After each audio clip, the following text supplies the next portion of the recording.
Canto 1. The World Stare.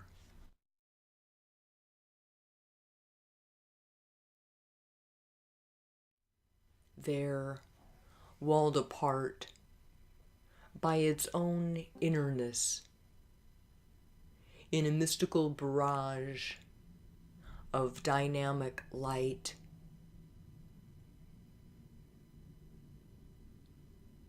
he saw a lone, immense, high-carved world pile, erect like a mountain chariot of the gods, motionless under an inscrutable sky.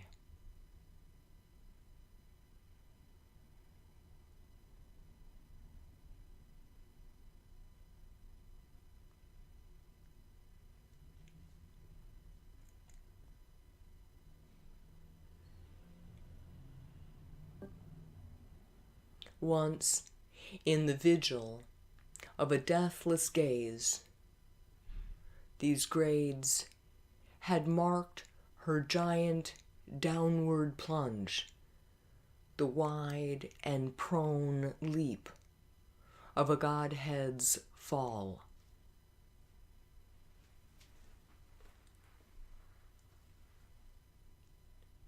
Our life is a holocaust of the Supreme.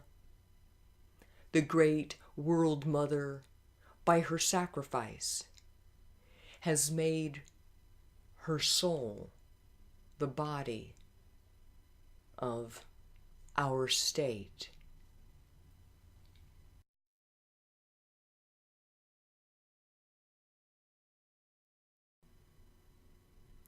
The divine intention suddenly shall be seen.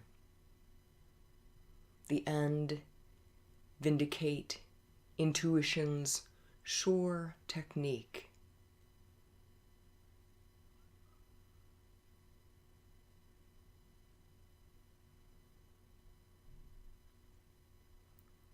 This faint and fluid sketch of soul, called man, shall stand out in the background of long time, a glowing epitome of eternity. A little point reveals the infinitudes.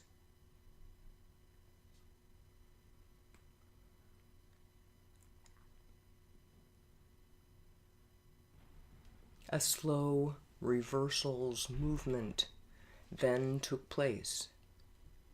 A gas belched out from some invisible fire.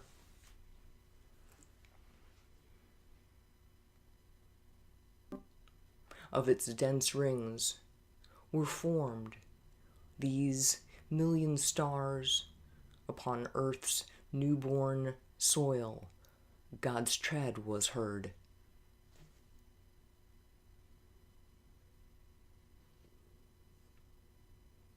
A miracle of the Absolute was born. Infinity put on a finite soul.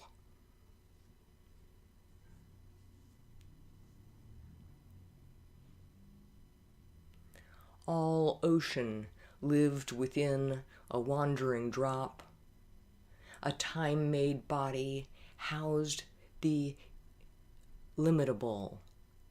To live this mystery out, our souls came here.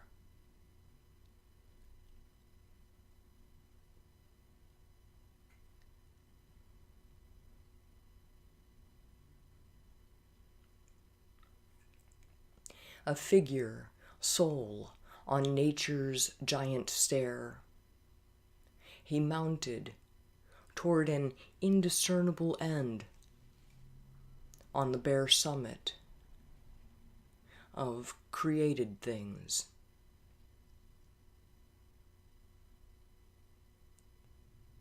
Canto 2, The Kingdom of Subtle Matter.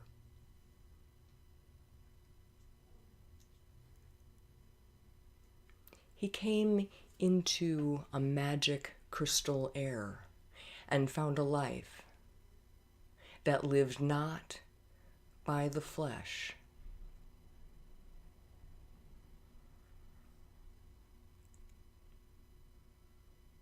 A light that made visible immaterial things, a fine degree in wonder's hierarchy, the kingdom of subtle matters, fairycraft.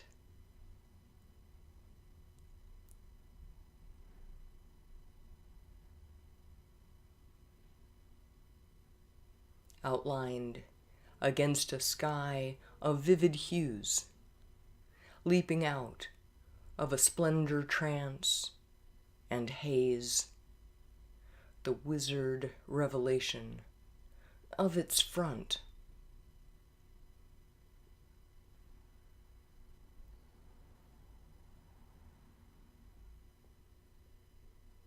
This brilliant roof of our descending plane, intercepting the free boon of heaven's air, admits small inrushes of a mighty breath, of vagrant circuits through gold lattice, and bright dews drip from the immortal's sky.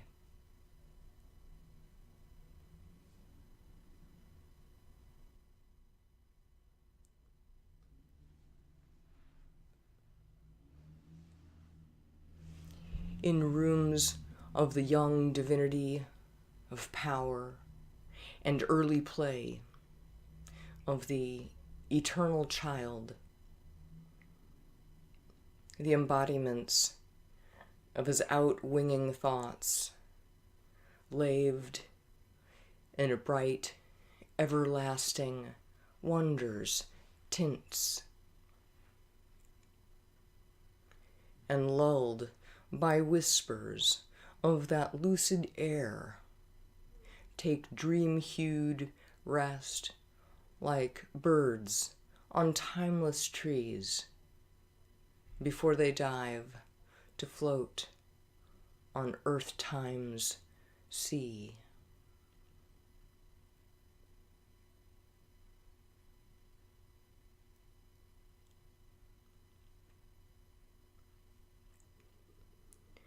This wonder world, with all its radiant boon of vision and inviolated happiness, only for expression cares and perfect form.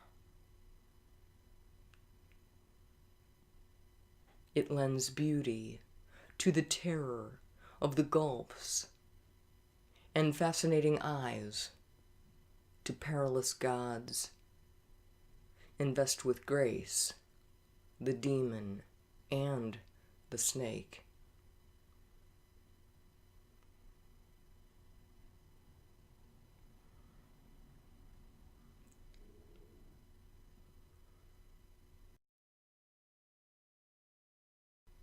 A heaven of creative truths above, a cosmos of harmonious dreams between, a chaos of dissolving forms below.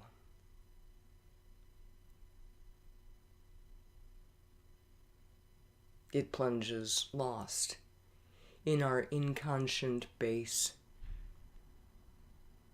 Out of its fall, our denser matter came.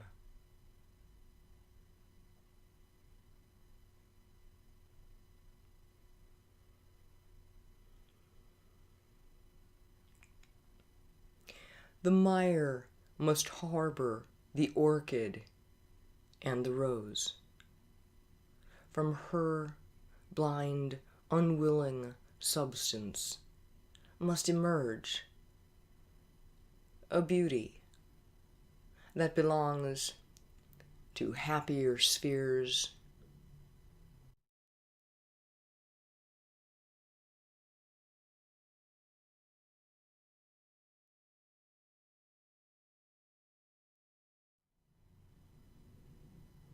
In us, too, the intuitive fire can burn. An agent, light. It is coiled in our folded hearts. On the celestial levels is its home. Descending, it can bring those heavens here.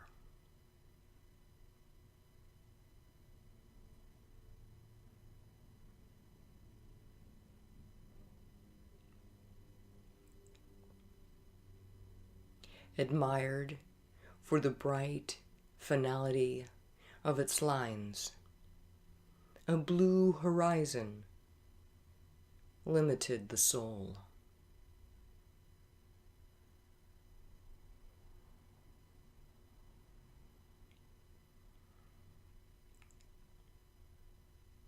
A life in its boundaries lingered, satisfied. The beautiful body of a soul at ease, like one who laughs in sweet and sunlit groves. Childlike, she swung in her gold cradle of joy. Canto 3. The glory and the fall of life. In a gallop of thunder-hooved vicissitudes, she swept through the race fields of circumstance.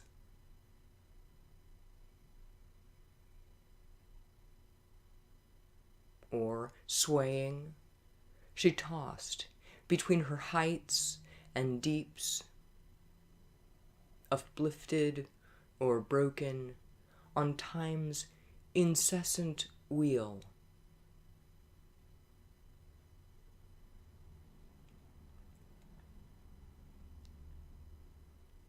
Above him, in a new celestial vault, other than the heavens beheld by mortal eyes,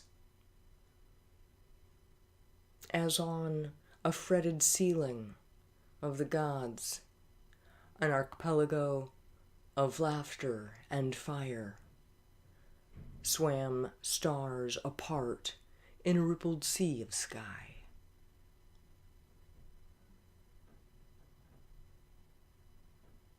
In a swift eternal moment fixed there live, or ever recalled, come back to longing eyes, calm heavens of imperishable light.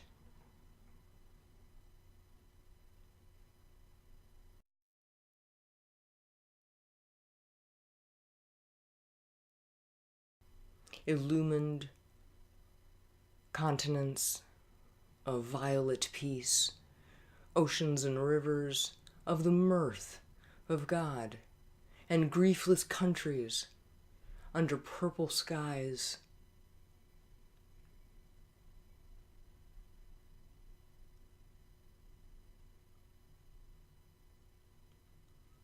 The nude god children in their playfields ran, smiting the winds with splendor and with speed.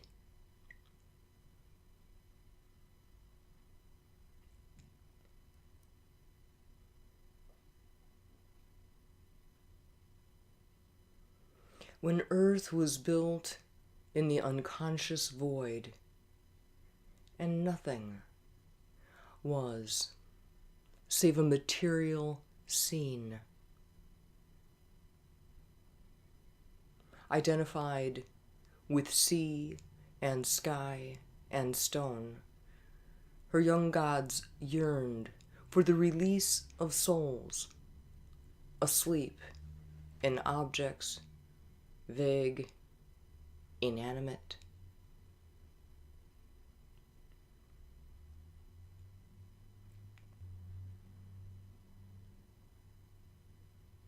Life heard the call and left her native light, overflowing from her bright, magnificent plain in the rigid coil and sprawl of mortal space. Here, too, the gracious, great-winged angel poured her splendor and her sweetness and her bliss, hoping to fill a fair new world with joy.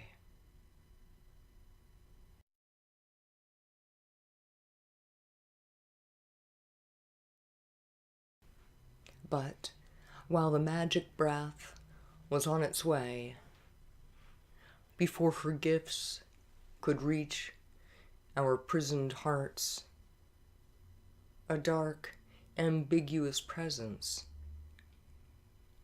questioned all.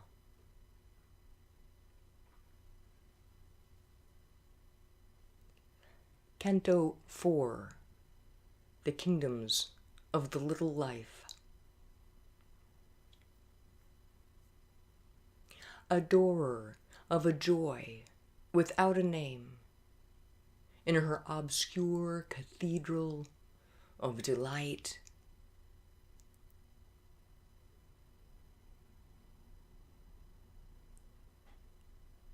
to dim dwarf gods she offered secret rites, but vain, unending is the sacrifice.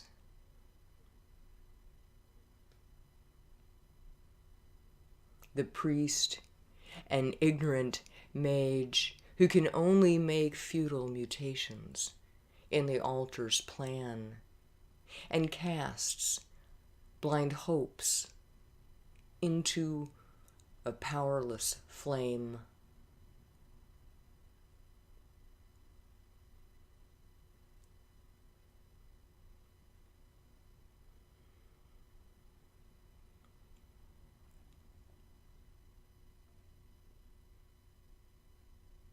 Ascending slowly with unconscious steps,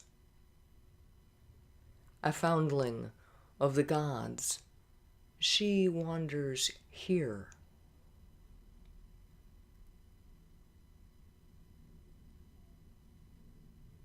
Like a child soul left near the gates of hell, fumbling through fog in search of paradise.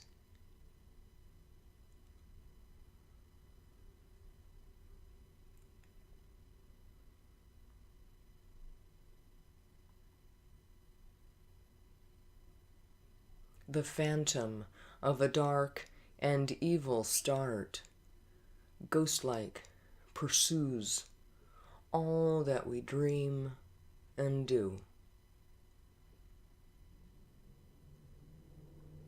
This was the first cry of the awakening world.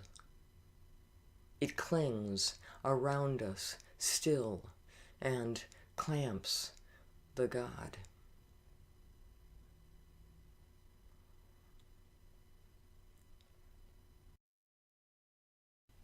In the enigma of the darkened vasts, in the passion and self-loss of the infinite, when all was plunged in the negating void,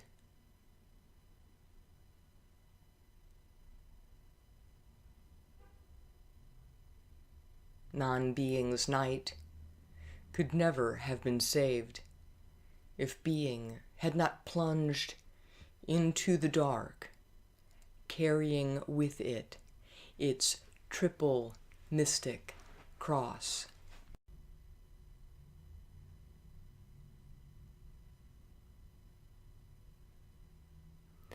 A blindfold search and wrestle and fumbling clasp of a half-seen nature and a hidden God. A game of hide and seek in twilit rooms. A play of love and hate and fear and hope continues in the nursery of mind, its hard and heavy romp of self-born twins.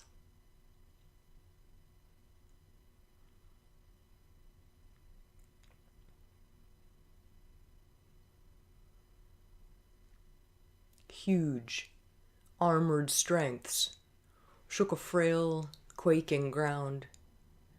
Great, puissant creatures with a dwarfish brain and pygmy tribes imposing their small life drift.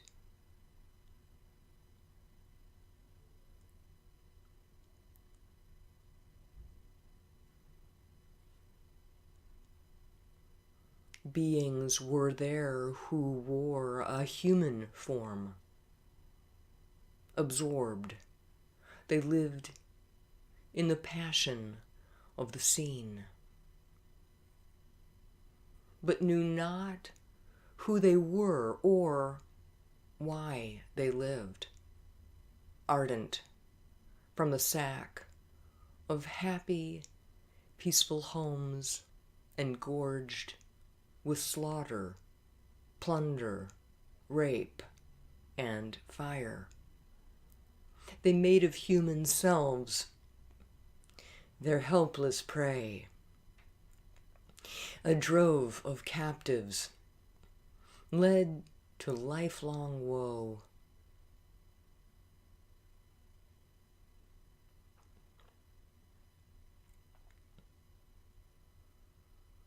At first, he saw a dim, obscure mind power, moving, concealed by matter and dumb life, in the deep midst of an unconscious world.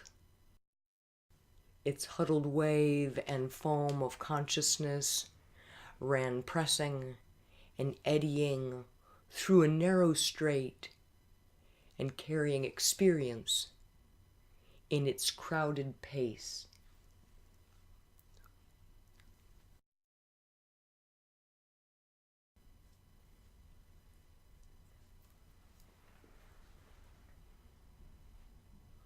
A little light in a great darkness born.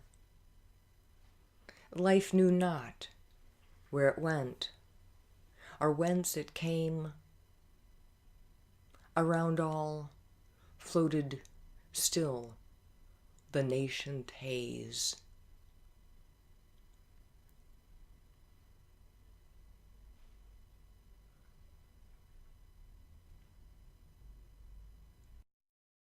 He plunged his gaze into the siege of mist, as when a searchlight stabs the night's blind breast, and dwellings and trees and figures of men appear.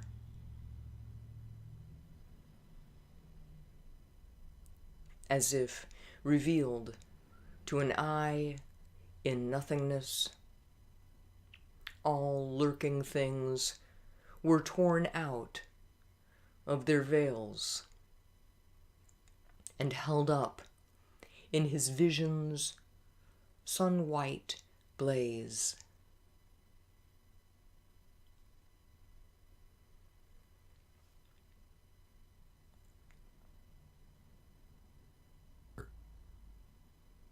Astonished by the unaccustomed glow, as if imminent in the shadows, started up.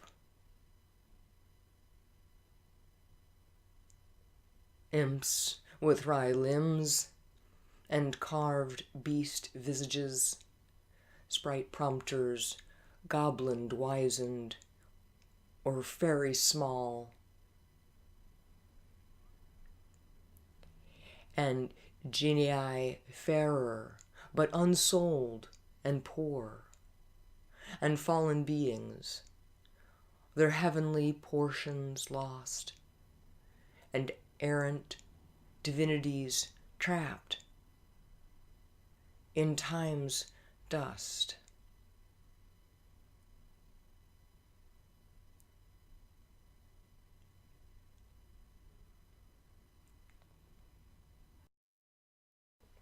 An ocean of electric energy, formlessly formed by its strange, wave-like particles, constructing by their dance this solid scheme.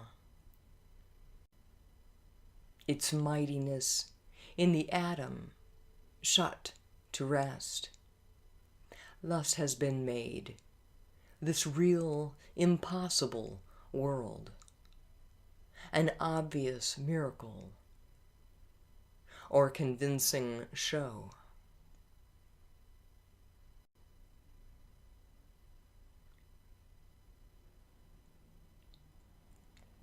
At first, she raised no voice, no motion dared, charged with world power, instinct with living force. Only she clung with her roots to the safe earth, thrilled dumbly to the shocks of ray and breeze, and put out tendril fingers of desire.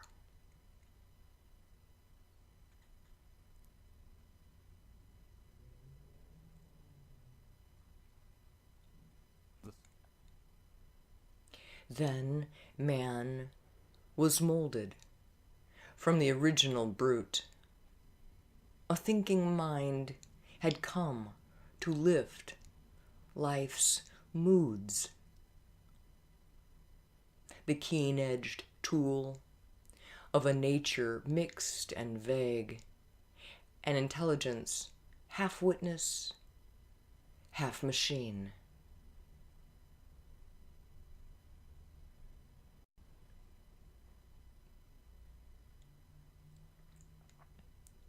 A fragile human love that could not last. Ego's moth wings to lift the seraph soul.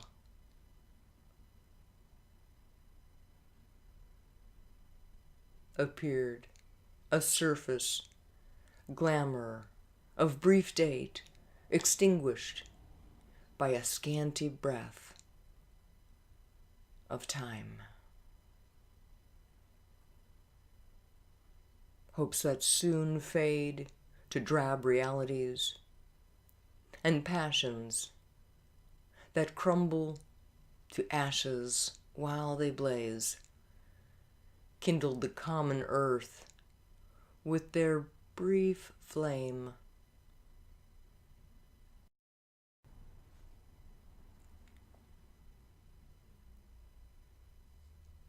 A spirit that perished not with the body and breath was there, like a shadow of the unmanifest.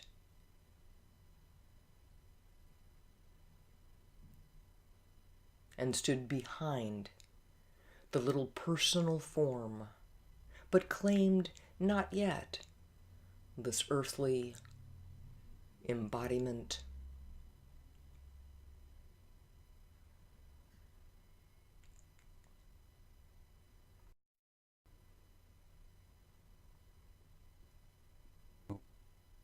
A thinking puppet is the mind of life.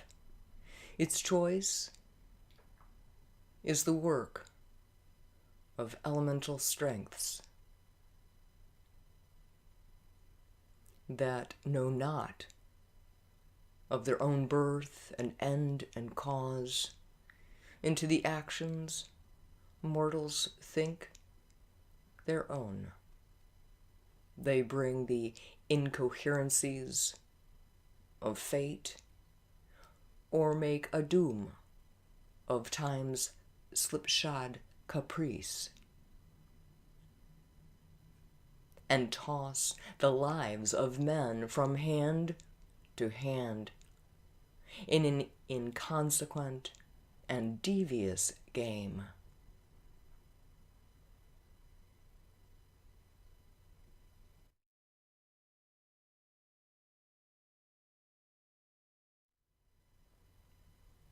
In a narrow plot, he has pitched his tent of life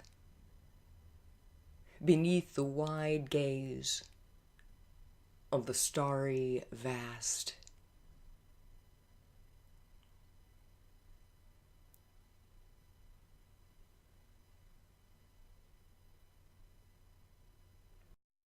Our seekings are short-lived experiments made by a wordless and inscrutable power, testing its issues from an inconscient night to meet its luminous self of truth and bliss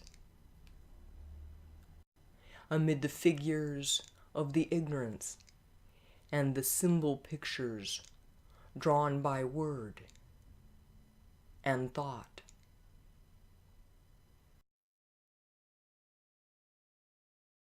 It seeks the truth to which all figures point. It looks for the source of light with vision's lamp.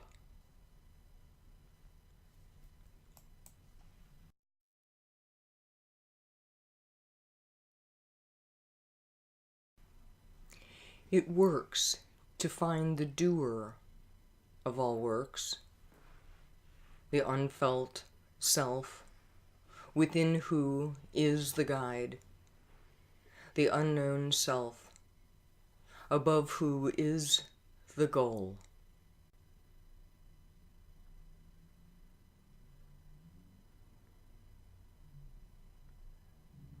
Across the cosmic field, through narrow lanes, asking a scanty dole from fortune's hands, and garbed in beggar's robes, there walks the one.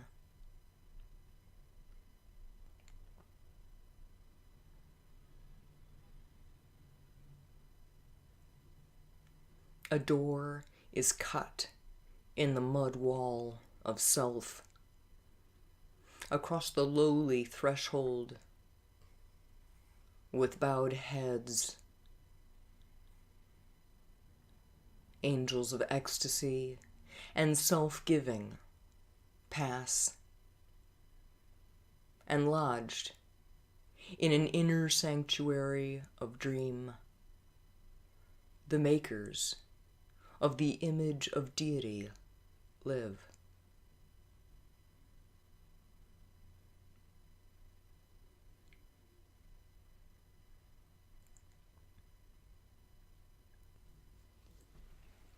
This little being of time, this shadow soul, this living dwarf figurehead of darkened spirit,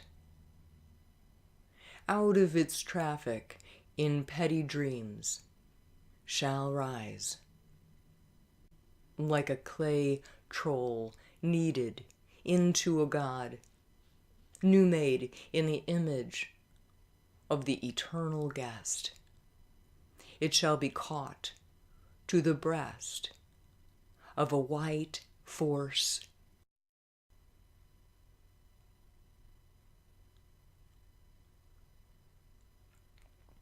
But first, the spirit's ascent we must achieve out of the chasm from which our nature rose. Then, kindling the gold tongue of sacrifice, calling the powers of a bright hemisphere, we shall shed the discredit of our mortal state, make the abysm a road for heaven's descent, acquaint our depths with the supernal ray, and cleave the darkness with the mystic fire.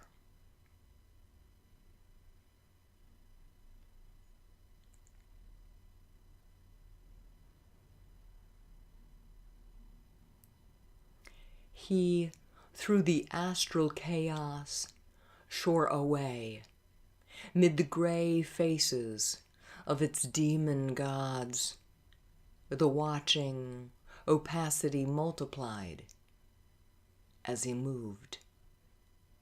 Its hostile mass of dead and staring eyes. The darkness glimmered like a dying torch.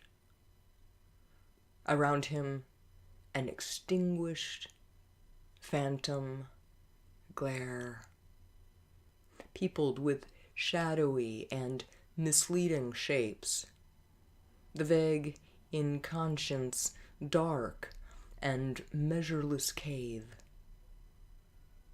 His only sunlight was his spirit's flame.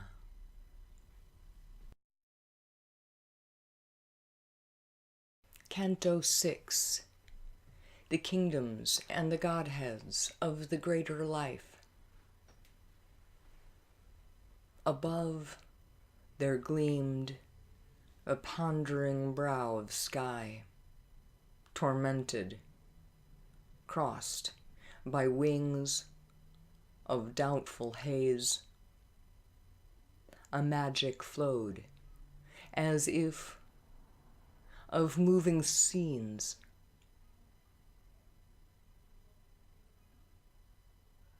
that kept awhile their fugitive delicacy of sparing lines limned by an abstract art.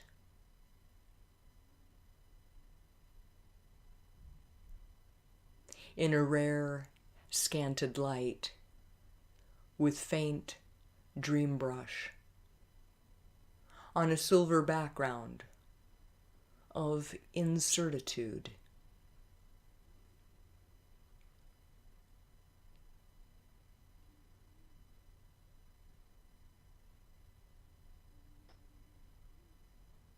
A spirit was there that sought for its own deep soul, yet was content with fragments pushed in front, and parts of living that belied the whole, but pieced together might one day be true.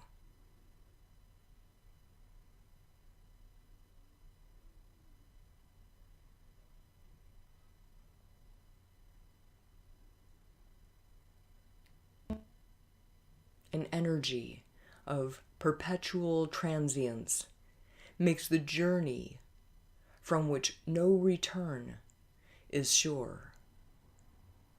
The pilgrimage of nature to the unknown.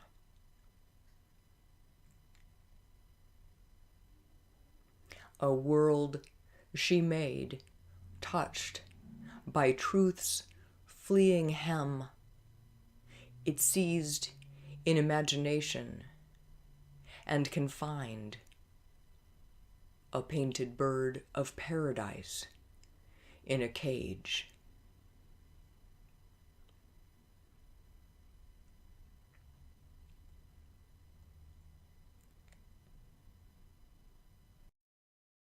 She fashions godlike marvels out of mud. In the plasm, she sets her dumb, immortal urge, helps the live tissue to think, the closed sense to feel, flashes through the frail nerves, poignant messages, and a heart of flesh, miraculously loves.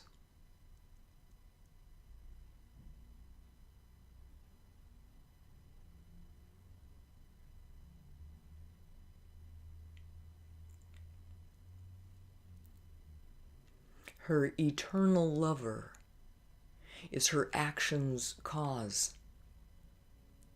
only to attract her veiled companion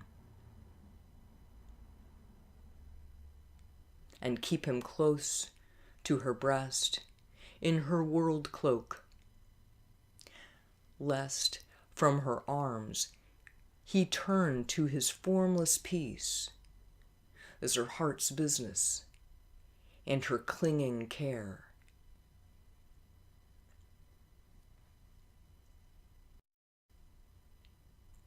In all who have risen to a greater life, a voice of unborn things whispers to the ear.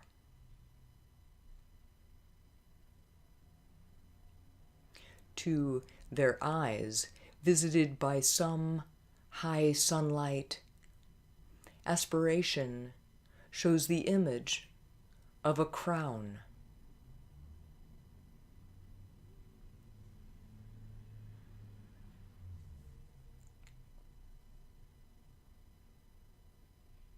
A sphinx whose eyes look up to a hidden sun.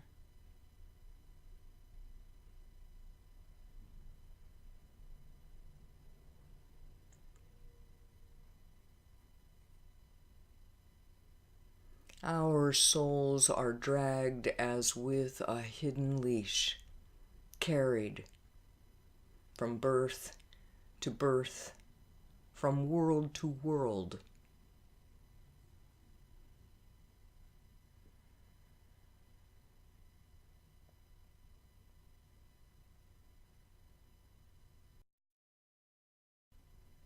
These long, far files of forward-striving hopes lift worshipping eyes to the blue void called heaven.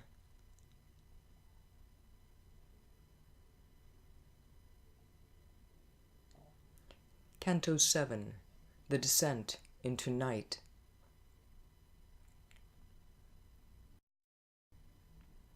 A charm and sweetness, sudden and formidable. Faces that raised alluring lips and eyes approached him, armed with beauty like a snare.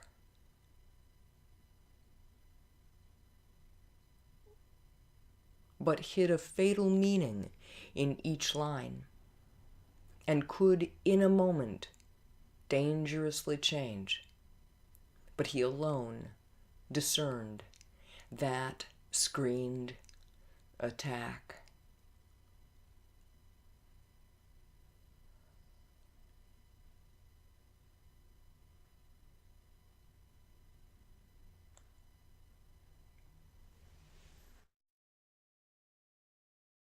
A power that laughed at the mischiefs of the world, an irony that joined the world's contraries and flung them into each other's arms to strive, put a sardonic rictus on God's face.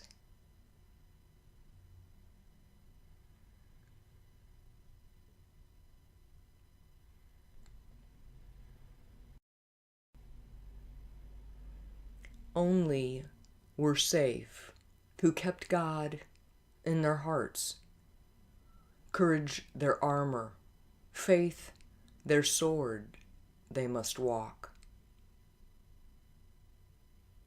The hand ready to smite, the eye to scout, casting a javelin regard in front, heroes and soldiers of the army of light.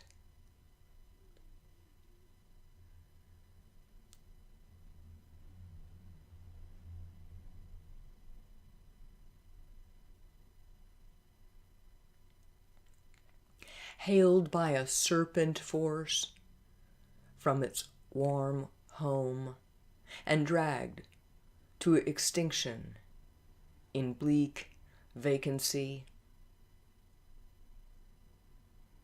life clung to its seat with cords of grasping breath. Lapped was his body by a tenebrous tongue.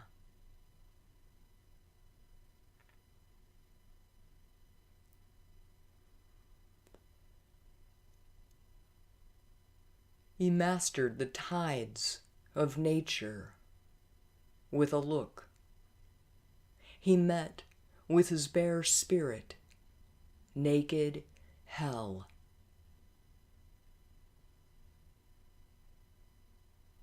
Canto 8, the world of falsehood, the mother of evil, and the sons of darkness.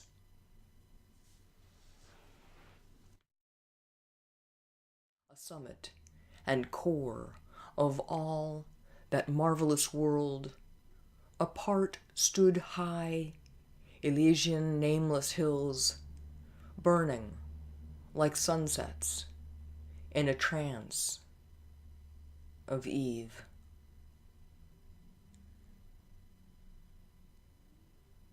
Their slopes, through a hurry of laughter and voices, sank, crossed by a throng of singing rivulets,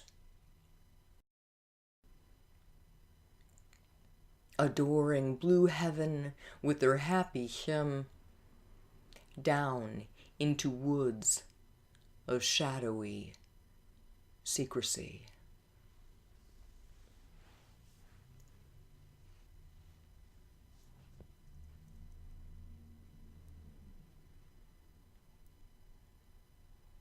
A scale of sense that climbed with fiery feet to heights of unimagined happiness.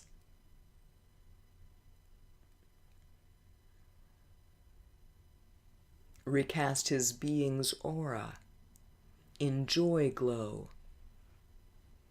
His body glimmered like a sky shell.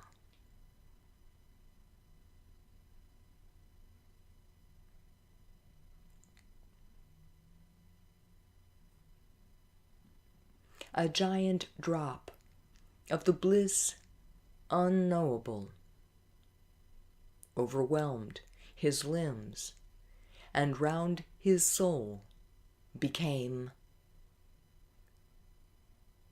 a fiery ocean of felicity, the rapture that the gods sustain he bore.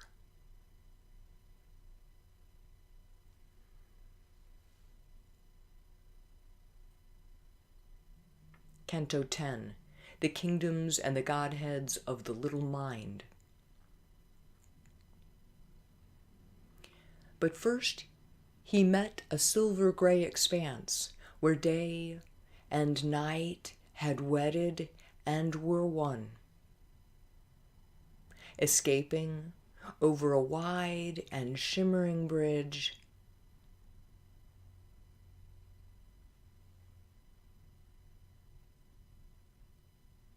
he came into a realm of early light and the regency of a half-risen sun. Out of its rays, our mind's full orb was born.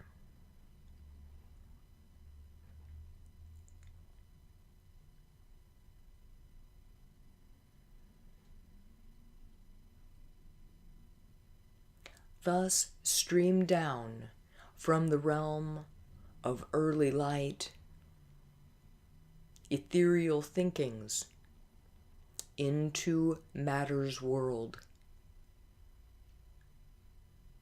Its gold-horned herds trooped into earth's cave heart.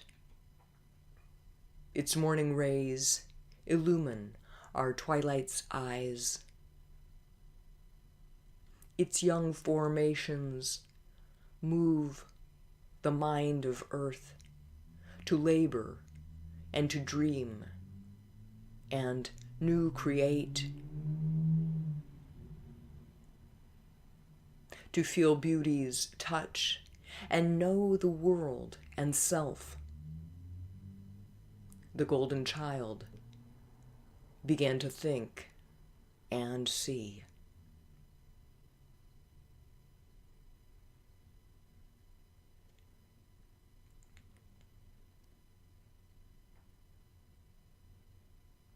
A small, keen instrument the great puissance chose, a dwarf, three-bodied trinity, was her serf. First, smallest of the three, but strong of limb, a low brow with a square and heavy jowl, a pygmy thought, needing to live in bounds, forever stooped to hammer fact and form.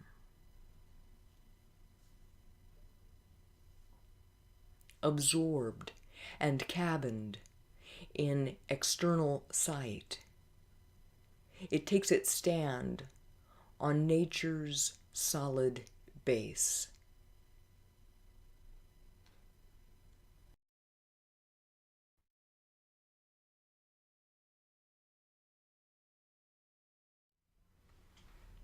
A fiery spirit came, next of the three, a hunchback rider of the red wild ass. A rash intelligence leaped down, lion-maned, from the great mystic flame that rings the worlds, and with its dire edge eats at being's heart. Thence sprang the burning vision of desire.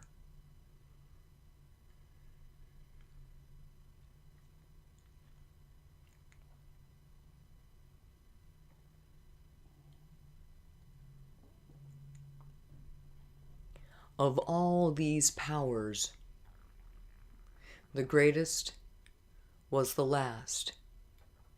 Came reason, the squat Godhead artisan, to her narrow house upon a ridge in time, armed with her lens and measuring rod and probe, she looked upon an object universe.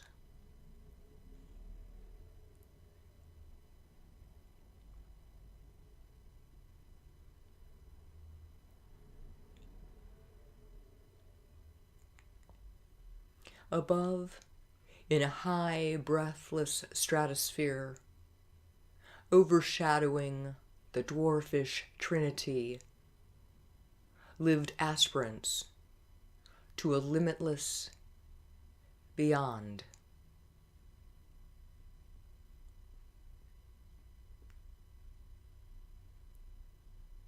Two sun-gazed demons, witnessing all that is, a power to uplift the laggard world. Imperious rode a huge, high-winged life thought. Beyond, in wideness, where no footing is, a pure thought mind surveyed the cosmic act.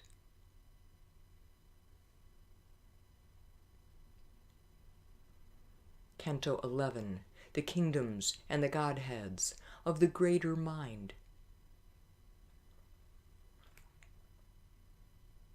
His privilege regained of shadowless sight, the thinker entered the immortal's air and drank again his pure and mighty source.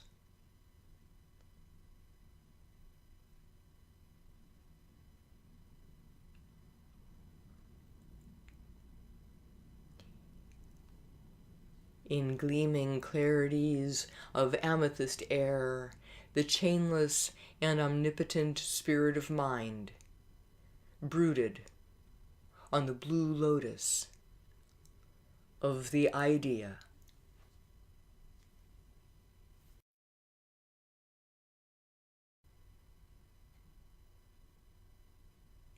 A triple realm of ordered thought came first, a small beginning of immense ascent. The mighty wardens of the ascending stair who intercede with the all-creating word. There waited for the pilgrim, heaven-bound soul, holding the 1,000 keys of the beyond. They proffered their knowledge to the climbing mind and filled the life with thought's immensities.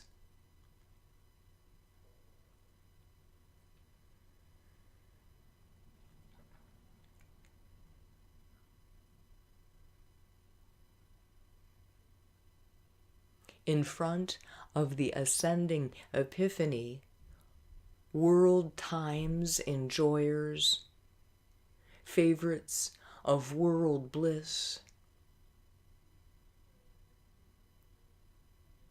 creators of matter by hid stress of mind, whose subtle thoughts support unconscious life and guide the fountain of brute events, stood there, a race of young, keen-visioned gods. King children born on wisdom's early plain, taught in her school world-making's mystic play.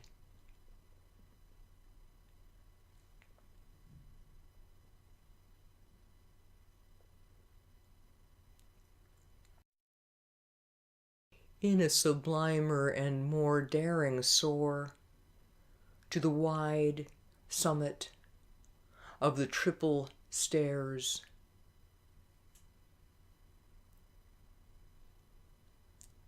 Bare steps climbed up like glowing rocks of gold, burning their way to a pure, absolute sky.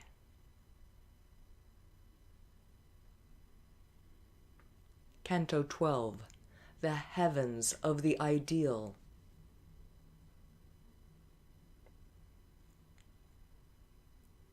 At each pace of the journey marvelous, a new degree of wonder and of bliss, a new rung formed in being's mighty stair.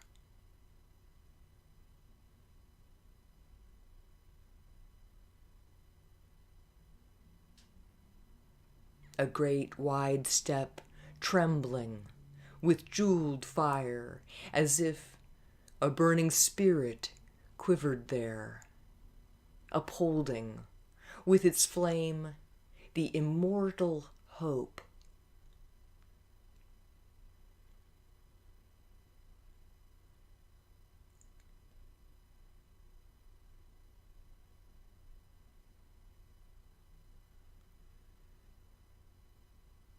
On one side glimmered hue on floating hue in a glory of sunrise, of the seed soul, and a tremendous rapture of the heart's insight and the spontaneous bliss that beauty gives, the lovely kingdoms of the deathless rose.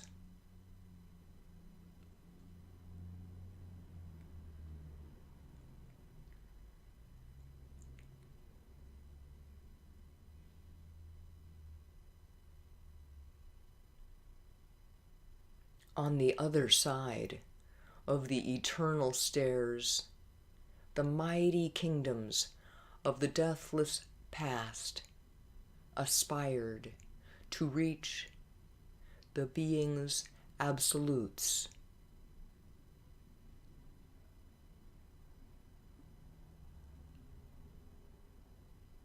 Out of sorrow and darkness of the world, out of the depths where life and thought are tombed, lonely mounts up to heaven the deathless flame.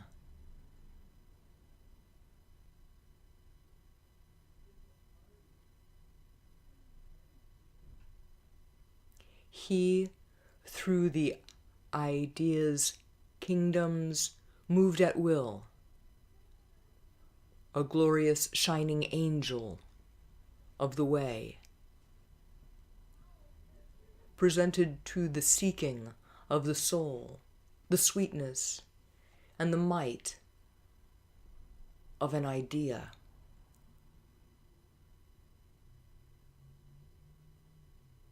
Each deemed truth's intimate font and summit force, the heart of the meaning of the universe, perfection's key, passport to paradise.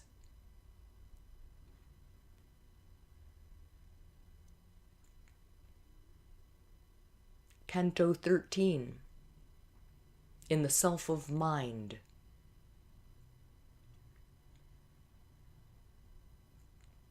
He stood on a wide arc of summit space, alone, with an enormous self of mind, which held all life in a corner of its vasts.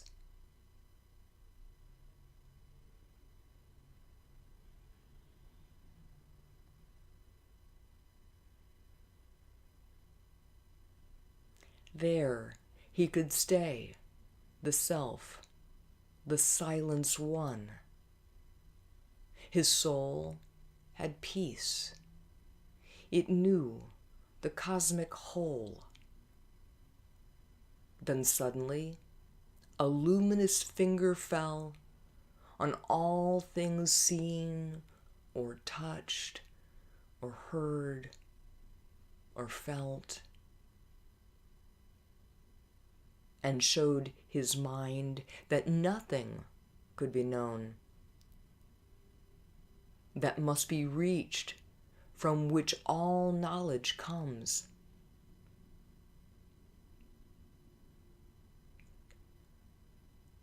The skeptic ray disrupted all that seems and smote at the very roots of thought and sense.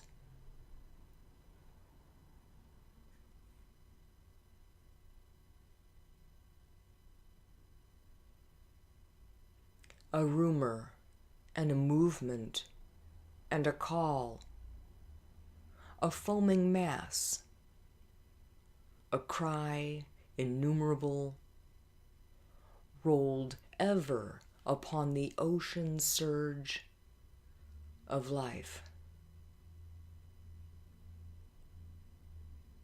A huge creator, death, a mystic void, forever sustaining the irrational cry,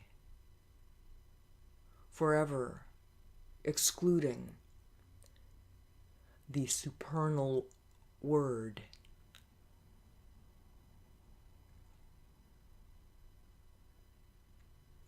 Motionless, refusing question and response, reposed beneath the voices and the march, the dim in conscience, dumb in certitude.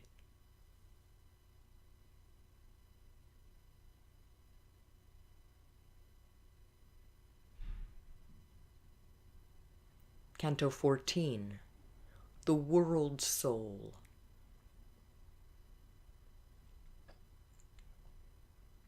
In a far shimmering background of mind space, a glowing mouth was seen, a luminous shaft, a recluse gate it seemed, musing on joy,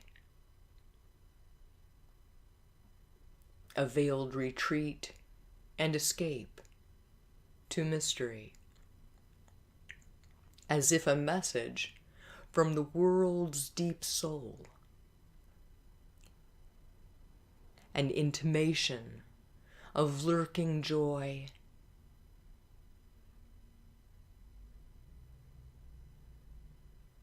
that flowed out from a cup of brooding bliss, there shimmered, stealing out into the mind, a mute and quivering ecstasy of light,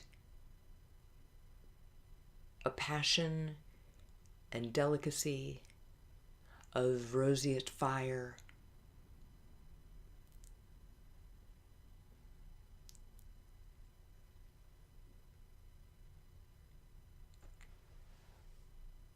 along a road of pure interior light, alone between tremendous power, under the watching eyes of a nameless God, his soul passed on a single conscious power to the source of all things, human and divine. There he beheld, in their mighty union's poise, the figure of the deathless two-in-one, a single being, in two bodies clasped, a diarchy of two united souls, seated, absorbed in deep creative joy. behind them, in a morning dusk, one stood, who brought them forth from the unknowable.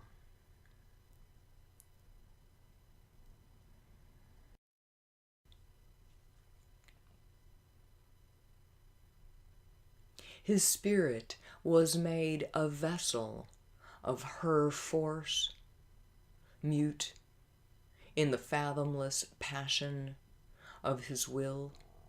He outstretched to her his folded hands of prayer.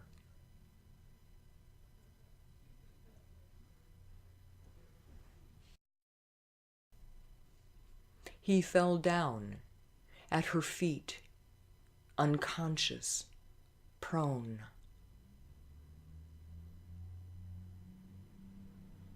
Canto 15. The Kingdoms of the Greater Knowledge. He had reached the top of all that can be known. All flowed immeasurably to one sea. All living forms became its atom homes.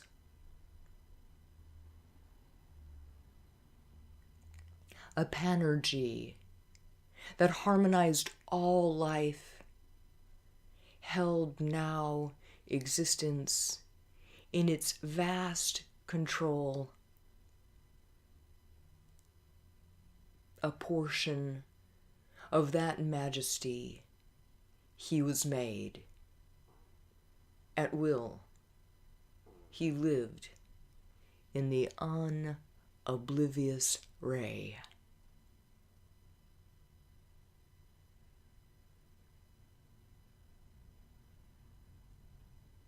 On the last step to the supernal birth, he trod along extension, narrow edge, near the high verges of eternity,